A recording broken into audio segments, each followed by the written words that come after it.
Welcome to the one-stop shop for photography sales, marketing and branding wizardry. At Wolfe-Island, we help awesome photographers and videographers take their business from failing to freaking awesome. It's going to be fun and it's going to get silly because life's too short to be boring, but we'll tackle real-life business issues with Q&As, live interviews and current news reviews to leave you buzzing and ready to take your photography business to the next level of awesome. Welcome to Wolfe-Island podcast. We are so excited to have you here.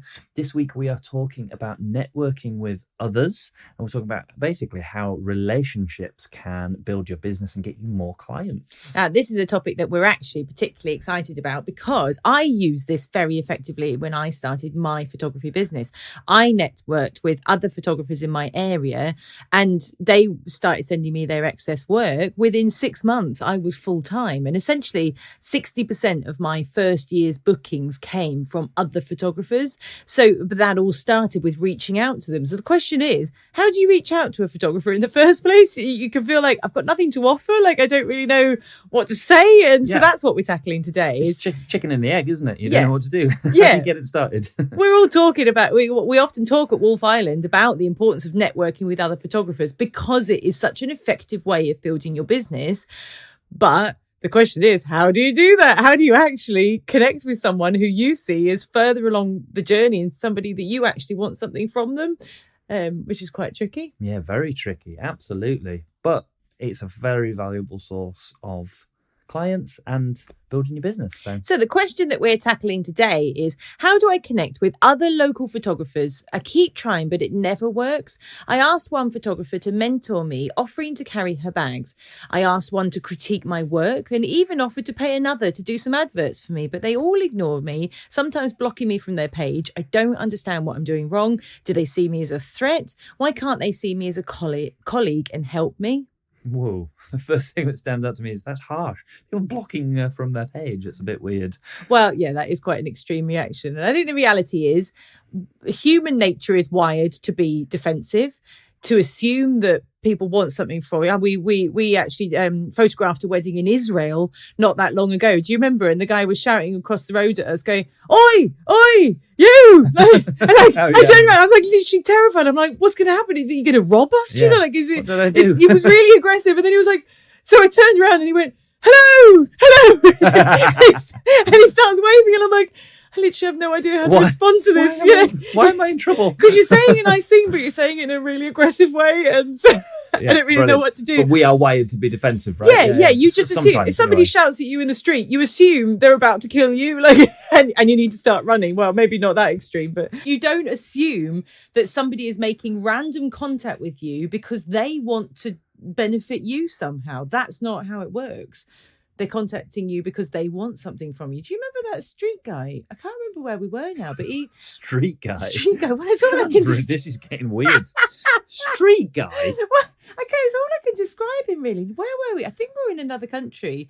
But he came up to us and he said, "Oh, here, you dropped this." And he handed it was in Paris. It was in Paris. It's a classic little trick by people who are trying to scam you in different countries. This is a little tip for when you're traveling. So he said, "Oh, you dropped this," and he handed you a coin. So you were just like, I don't think you really knew, like, oh, what's going on here. So your instinct was to react to what he's saying. So you just said, so you put your hand out, and so then he said, "No, what was the scam now?" He was just trying to get me to take it so that he would. It wasn't giving me a coin. It was like a ring. And then he was like trying to sell me, and then because I'd taken it, then he's saying, "No, you've got to buy it now." That was it. You know, I'll call the police. That's how they get. So they try and threaten you and intimidate you into buying something that they've just tricked you into basically taking out of their hand. Yeah, because of course you do. That was it, because then you couldn't give it back to him once you'd taken it. You couldn't give it back to him unless you pay him. You know, so you went. So, and I think that's the thing. This happens so often to people. Did that with the wrong guy. I wasn't having any of that crap. Didn't you just put it back on the floor? Just put it back on the floor. Screw you. I'm not taking you. I was on what? Like we didn't. I don't think we'd been traveling that much. So Paris was probably like the second or third foreign place we'd been. And so we went. No, thank you. Put it back on the floor. So he just walked off. Yeah. I don't think he knew what to do. Yeah, he didn't know what to do. But the point is that this happens enough times to people that people reach out to you. You get a phone call saying you've won. I've had this before. You've won a free phone. Yeah, that was a good one. Yeah. You want a free phone. I'm pretty sure you were in the passenger seat while I was driving while this was I was happening. in my student house at university. I remember. She said, you won a free, congratulations, you won a free phone. And I said, oh, thank you very much. When do I get it? And she said, well, all you have to do is pay us, was it like, £30 a month and for your contract, and then we'll send you the phone. I said, oh, no, I don't want a contract, thanks. I'll just take the phone. And she was going, no, you have to take a contract with it. And I was saying, yeah, but you told me I've just won a phone. And she said, you have? And I said, well, I'll just have the phone then, thanks. And I was a student. I had nothing better to do. I literally spent half an hour on the phone with her going round and round and round thinking, this is quite fun, actually. Yeah. But I think everybody knows you don't get anything free in life. Yeah. Nobody is reaching out to give you something out of the goodness of their heart because, they want to benefit your life somehow. Everyone's got an agenda. Everyone's got an angle. Everyone's after something. So you're naturally defensive. You don't want people approaching you, asking you for things because you assume that actually they're just out for themselves. And it's going to take effort on your part to fulfill the thing that they're asking for. Yes. There is nothing about me in this. Like, there's nothing going to benefit me in this. Yes. And that's our natural reaction. Of course it is. So it's important to have that in mind when you're reaching out to other photographers in your area. Yeah. This is the way they're going to be interpreting your. And not necessarily. And all of our stories are obviously intentionally scammy and aggressive to illustrate the point. Obviously, no one's looking at a photographer when you get in touch with them offering something. They're not looking at you as a negative person. You're trying to scam them or anything. It's just that they're just like, well, I'm not going to. It's not even a conscious thing. It's a subconscious thing, and I'm pretty sure I've done it. You're just like, I'll think about that at some point in the future, and you never do because it's not worth your while to do so, and that's not that's not been negative. That's just a human trait. You're avoiding doing that because you're not wanting to engage with that person necessarily. Yeah. And so when you're approaching people and you're wanting to network with them, it's always thinking, what is it that I can actually offer them that's of genuine value to them? Yeah. What can I add to them? Because that's the countercultural thing. That's the thing they're not expecting. They're not expecting somebody to come with a genuine offer of something that is for their benefit only without there being a hidden agenda of actually, I'm just trying to get something out of you. So when I was approaching photographers, when I was first networking, I genuinely just wanted to make friends. And I wasn't expecting anything from them. I just kind of, I don't even know. I just wanted to be around them. I just wanted to hear from them and just hear their story. And so I had nothing to offer other than, can I take you out for coffee? Can I take you out for lunch? That's right. Now, and the reaction I was getting from people was really positive, and I think it's because they just don't get that. You get a lot of, can I come to your wedding and carry your bag? Yeah. Well, that's a second shoot for you, or that's clearly for your benefit. You want to learn off them for free. Yes. And you want to build your portfolio for free. Well, it doesn't really sound like much of an appealing offer to someone who's already busy with their business. And whereas when I'm approaching them saying, can I treat you to lunch? Can I treat you to coffee? Actually, that's just showing I genuinely want to value who you are, and I want to show you that I value you. And that's just nice. I mean, who doesn't want a free lunch? Free lunch. Yay, free lunch. Everyone likes free lunch. Yeah, absolutely. And I think... I also, when I didn't start my business in that way, maybe as much as you were able to, but networking was a part of what I did. And I would quite often, the easiest way I would find to approach somebody new was when I have an inquiry that I can't do, I just email them and say, oh, hey, I know you're local. Well, I'm local too. I've got this inquiry I can't do. Would you like it? Oh, and by the way, I absolutely love your work. It blows me away.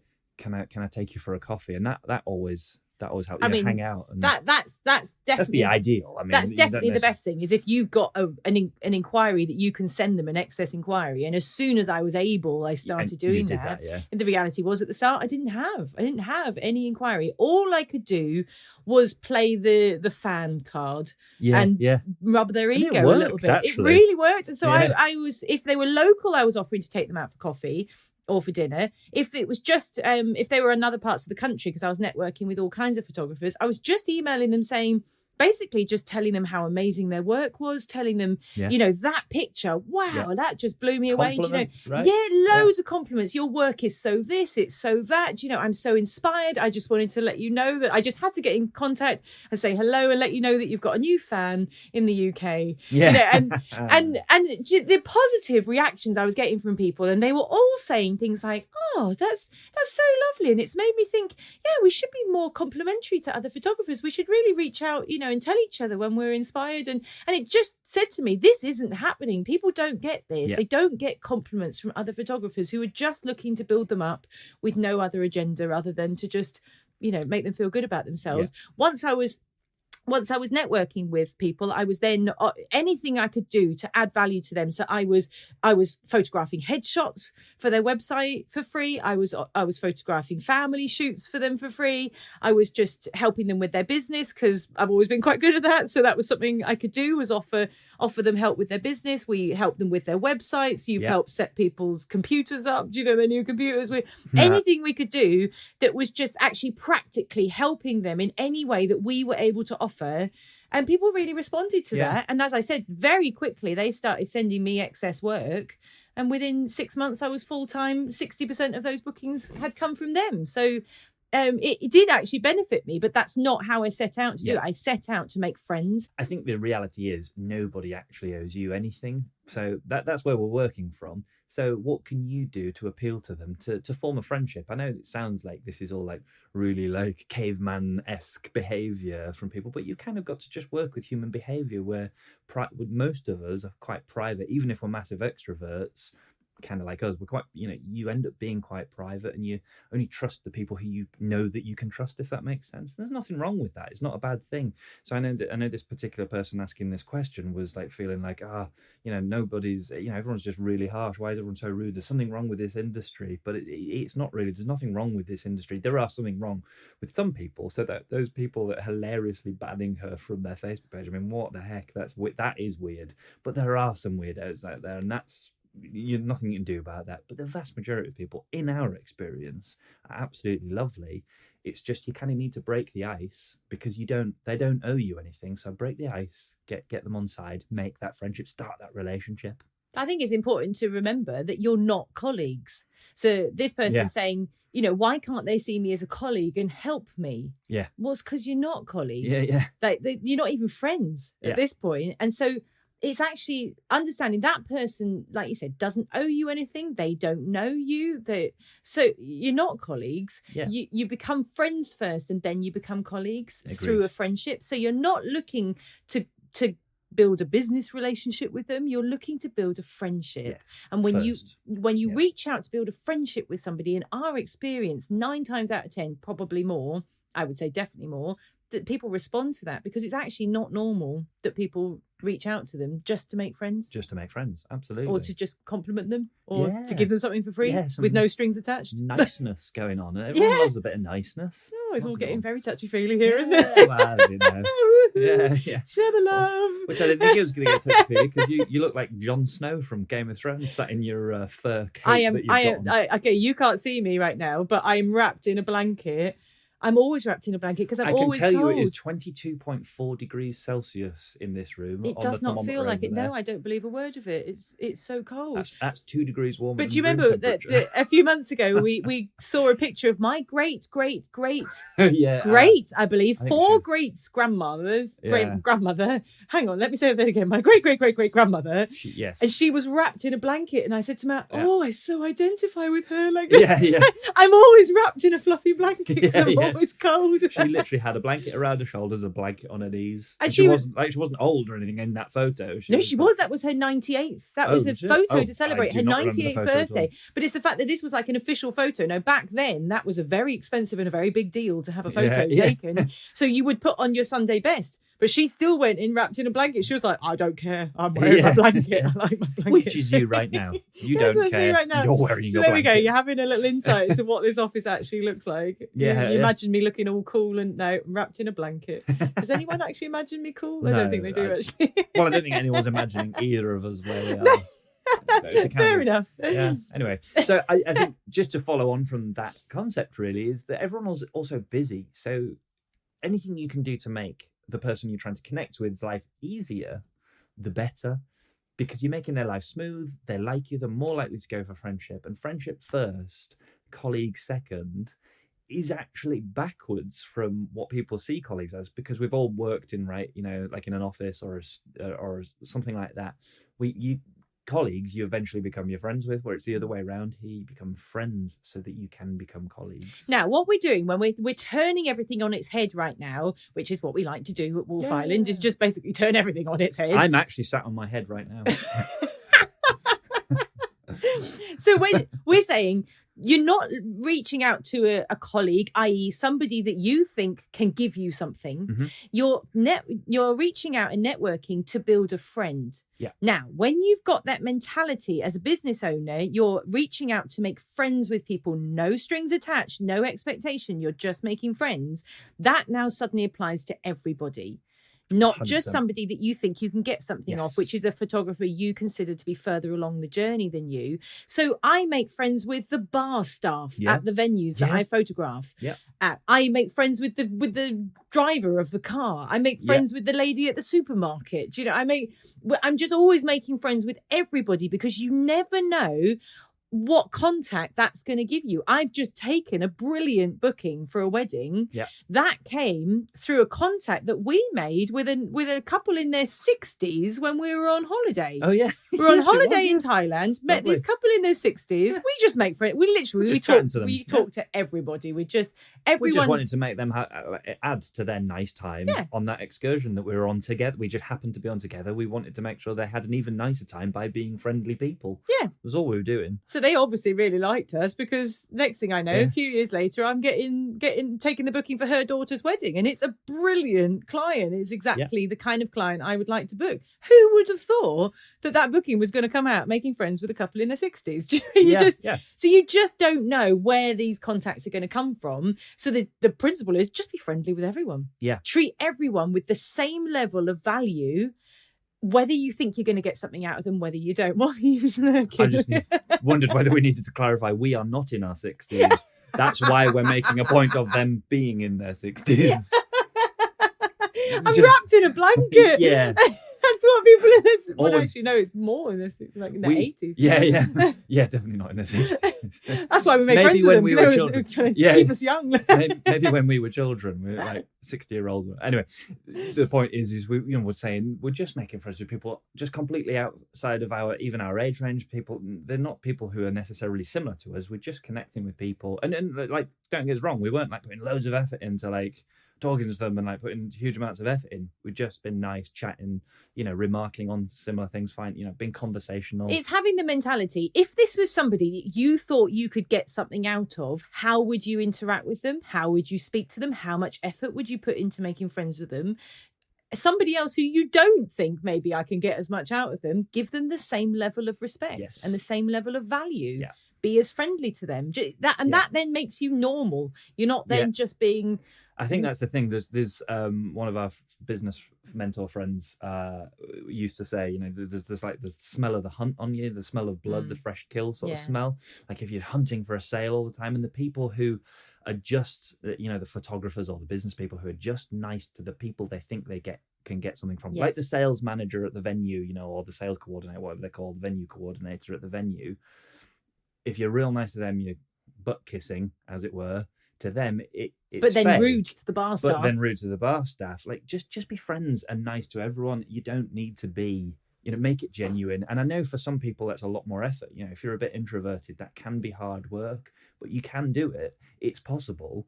And just connecting with people, even if it's hard work to just be nice, it's not hard work to be nice. It's just, for some people, it's hard work just to connect with other people. And I've got to be honest, I think just smiling, looking people in the eye and shaking their hand and saying, so nice to meet you, that speaks volumes. You don't need to be extrovert and have like a million questions and you think on the spot, and conversations flowing.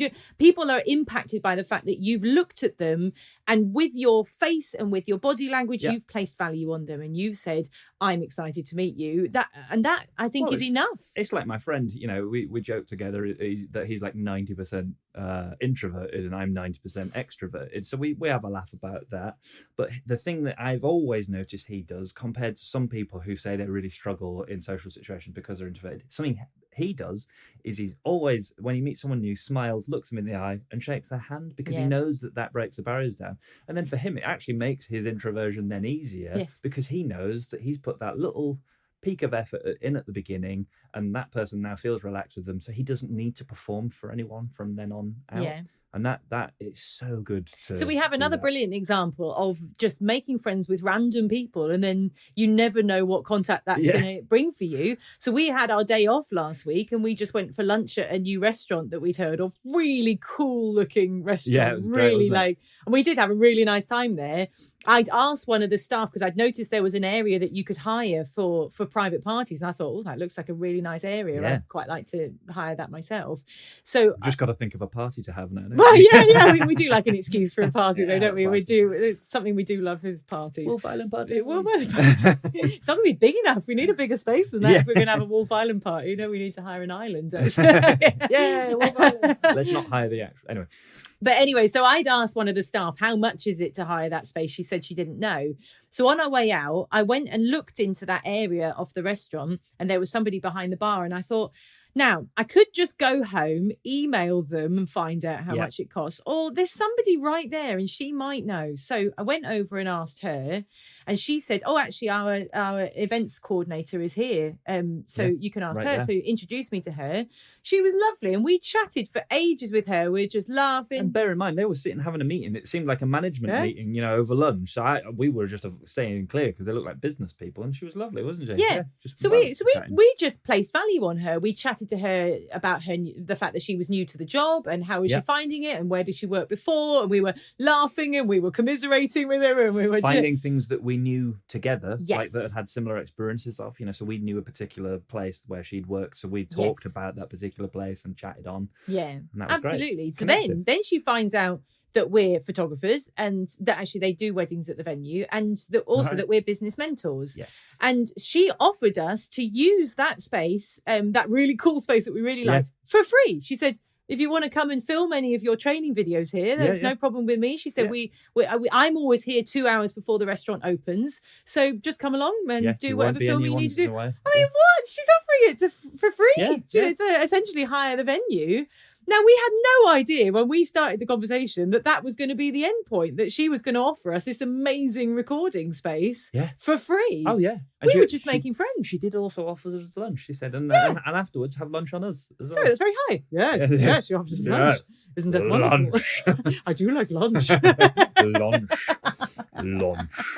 I'm getting very excited about all these free things. Wow.